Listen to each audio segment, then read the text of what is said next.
मित्रों नमस्कार। पटना बिहार से मैं विवेक रंजन सोनभद्र अपने YouTube चैनल विवेक सोनभद्र पर आपका स्वागत करता हूं। बिहार विधानसभा के चुनाव का आगाज़ हो गया है। आपके मताधिकार के प्रयोग करने का समय आ गया है। तो आप लोग सोच भी रहे होंगे और अभी नहीं सोचे हैं तो सोचेंगे कि किसे मतदान करना है। खैर ज़रूर सोचिए, सोच समझकर ही मतदान करिएगा, क्योंकि ये लोग लगभग अगले 5 साल तक जो भी सरकार बनाएंगे वो आपके रोज़मर्रा की ज़िंदगी में अच्छे या बुरे या भले या किसी भी चीज़ के लिए दखल ज़रूर रखेंगे, क्योंकि वे आपको पेंशन देंगे, घटाएंगे, बढ़ाएंगे या देते रहेंगे, अनाज बांटेंगे, आपके लिए स्कूल चलाएंगे, आपके लिए अस्पताल चलाएंगे। अब वो अस्पताल और स्कूल कैसा चलेगा, वहाँ कैसा खाना बटेगा, कैसा इलाज होगा, ये सब तो आप अपने अनुभव से देखिएगा। वो आपके लिए पुल बनाएंगे, सड़क बनाएंगे, सड़क में गड्ढे हो जाएंगे, पुल में दरार आ जाएगी, नहीं आएगी, पुल बहुत मजबूत बनेगा। जो भी होगा ये सब आपको समझना है, देखना है, और इन सब इशारों से आप समझते होंगे, देखते होंगे, वैसे ही आप मतदान करेंगे। तो मित्रों ये बात है। अब देखिए, एक बात ये भी देख लीजिए कि कई महीनों से सब तरह के गठबंधन बन रहे हैं। टिकट के जुगाड़ में लोग इधर से उधर भाग रहे हैं, रैली कर रहे हैं, मीटिंग कर रहे हैं, हस्ताक्षर अभियान चला रहे हैं, क्या क्या कर रहे हैं, पदयात्रा कर रहे हैं। जिनको टिकट मिल रही है वो खुश हो रहे हैं, जिनको नहीं मिल रही है वो नाराज़ हो रहे हैं। इस पार्टी से नहीं मिल रहा है तो उस पार्टी से जा रहे हैं, उस पार्टी से नहीं मिल रहा है तो फिर तीसरी पार्टी में जुगाड़ बैठा रहे हैं, कोई निर्दलीय ताल ठोक रहे हैं। तो अब ज़रा इनके नाटक नौटंकी को भी देखिए। सीट बंटवारे की नौटंकी, ये सीट से हम लड़ेंगे, इतने सीट से हम लड़ेंगे, उसको आगे नहीं होने देंगे, वो हमारे लिए खतरा हो जाएगा, तो ये हो जाएगा, तो फलाना हो जाएगा, तो ढिमाका हो जाएगा। तो अब आप देखिए कि कैसे कैसे योद्धा आपके मैदान में हैं चुनाव जीतने के लिए, और ये कितना आपका भला करेंगे, और कितना आज तक भला किए हैं, और कितना दूसरों का भला करेंगे, और कितना अपना भला करेंगे। किसी की दौलत करोड़ों में है, किसी की दौलत अरबों में है, और आपकी दौलत कहाँ से कहाँ चली गई। आपके खेत बिक रहे हैं और नेताजी के खेत बढ़ रहे हैं। आपका मकान बिक रहा है और नेताजी की ज़मीन बढ़ रही है। तो ये सब सोच लीजिएगा, देख लीजिएगा, तभी मतदान कीजिएगा। नोटा भी एक कैंडिडेट है मित्रों। अगर नहीं कोई समझ में आए तो नोटा भी दे सकते हैं। ठीक है, आपका कैंडिडेट नहीं जीतेगा नोटा में, तो ऐसे भी जो कैंडिडेट जीत रहा है वो आपको दे क्या रहा है? आपका तो खेत बिक रहा है और उनका खेत बढ़ रहा है। नेता लोग पटना में किसी के पास कई एकड़ ज़मीन है, किसी के पास कई बीघा है, कोई 200 करोड़ की, कोई 500 करोड़ की, कोई 50 करोड़ की, कोई 35 करोड़ की ज़मीन खरीद रहा है, मकान खरीद रहा है, प्लॉट खरीद रहा है, शहर में खरीद रहा है, गांव में खरीद रहा है। ये सब सुनने में आता है।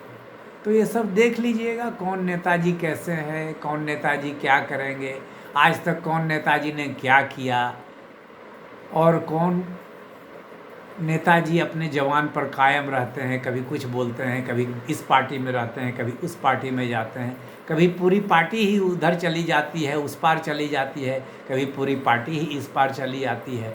तो ये सब भी देखना चाहिए। ऐसे ठीक है, आपको बिजली फ्री मिल रही है, पेंशन मिल रहा है, आपको 10,000 रुपये जीविका दीदी के रूप में पैसा मिल रहा है, आगे भी मिलेगा। यह सब भी देख लीजिए और आप अपना आकलन कर लीजिए और मतदान कीजिए। ये बेहतर बिहार बने, बेहतर समाज बने, बेहतर भविष्य बने, अंचल में भ्रष्टाचार नहीं हो, पुलिस आपकी मदद करने के लिए हमेशा तत्पर रहे। ये सब सोच लीजिए, उसके बाद मतदान कीजिएगा। ये सब ज़रूर सोचिए, आपके भविष्य की बात है। और कैंडिडेट देख लीजिए कि जो आपके जनप्रतिनिधि आपके सामने आ रहे हैं वोट मांगने के लिए, वे सचमुच आपका कुछ भला किए हैं कि नहीं किए हैं। अगर पुराने हैं तो ये देख लीजिए कि आपका उन्होंने क्या भला किया। अगर नए हैं तो उनका भी रिकॉर्ड देख लीजिए कि वे कैसे व्यक्तित्व के हैं, क्या करते हैं, किसकी मदद किए हैं, किसकी मदद करेंगे, ये सब सोच कर ही मतदान कीजिएगा। आगे फिर बात करूँगा। अभी तो मुझे यही लगता है कि जो भी हो, आप अपने कैंडिडेट की निष्पक्षता, ईमानदारी, कर्मठता आदि पर ज़रूर ध्यान दें। परख लें, अभी मतदान में समय है कि कौन कैंडिडेट है जो कि सबों के लिए सोचता है, जातिवादी नहीं है, भ्रष्ट नहीं है, परिवारवादी नहीं है, जनता के लिए सोचता है, जनता का काम करना चाहता है, किसी भी शर्त पर सिद्धांतों से समझौता नहीं करना चाहता है, इत्यादि को भी ध्यान दीजिएगा। आगे मैं क्या कहूँगा, मैं भी एक जनता ही हूँ, एक नागरिक ही हूँ। मैं कोई नेता की तरह बात नहीं कर रहा। मैं समझता हूँ कि मुझे भी समाज में कई तरह की प्रशासनिक, सामाजिक कठिनाई होती है, आपको भी होती होगी, इसीलिए मैं ये सब बातें करता हूँ। सर्वे चल रहा है कई महीनों से। सर्वे में कई लोगों को सुनने में आया कि परेशानी होती है, कोई कुछ कहता है, कोई इधर घुमाता है, कोई उधर घुमाता है। तो ये सब देख लीजिएगा। खाद का किल्लत रहती है, खाद की किल्लत रहती है। खाद आपको उचित मूल्य पर, यूरिया और डीएपी उचित मूल्य पर नहीं मिलती है। आपको कहता है ये खाद भी लीजिए, साथ में ये बोतल भी लीजिए, तो इतना पैसा दीजिए, नहीं तो इतना पैसा दीजिए, जो कि उचित मूल्य से ऊपर रहता है। तो यह सब भी देख लीजिएगा। बाढ़ में घर बह रहे हैं, गांव के गांव कट रहे हैं, आपको कुछ मुआवजा मिला कि नहीं मिला, आपका दुख तकलीफ़ कोई देखने आया कि नहीं आया, ये सब देख लीजिएगा, तभी मतदान कीजिएगा।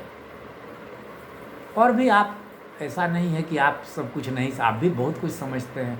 हो सकता है कई चीज़ आपका अनुभव हमसे ज़्यादा हो, हमसे बेहतर हो सकता है मेरी बातें उचित ना हो, मेरी बातें सटीक नहीं हो, तो फिर आप अपने ढंग से, विचार से, बुद्धि से, ज्ञान से, समझ से, अनुभव से, सबसे सोच परख कर ही मतदान कीजिएगा।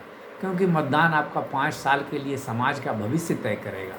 5 साल के लिए आपका एमएलए चुनेगा। वह एमएलए फिर हजारपति से करोड़पति हो जाएगा, या हजारपति से लाखपति ही होगा। तो ये चुनिए कि हजारपति से करोड़पति वाले को मतदान दीजिएगा कि 1000 से लाखपति होने वाले को मतदान दीजिएगा। लाखपति तो जरूर ही होगा, क्योंकि लाख रुपया तो उनको वेतन भत्ता इत्यादि से ही लाख से ज़्यादा मिलता है। तो लाखपति तो आपके विधायक ही होंगे। करोड़पति कितना जल्दी हो जाते हैं यह भी देखिएगा। अरबपति कितना जल्दी हो जाते हैं यह भी देखिएगा। तो नमस्कार, धन्यवाद, आपका दिन शुभ हो।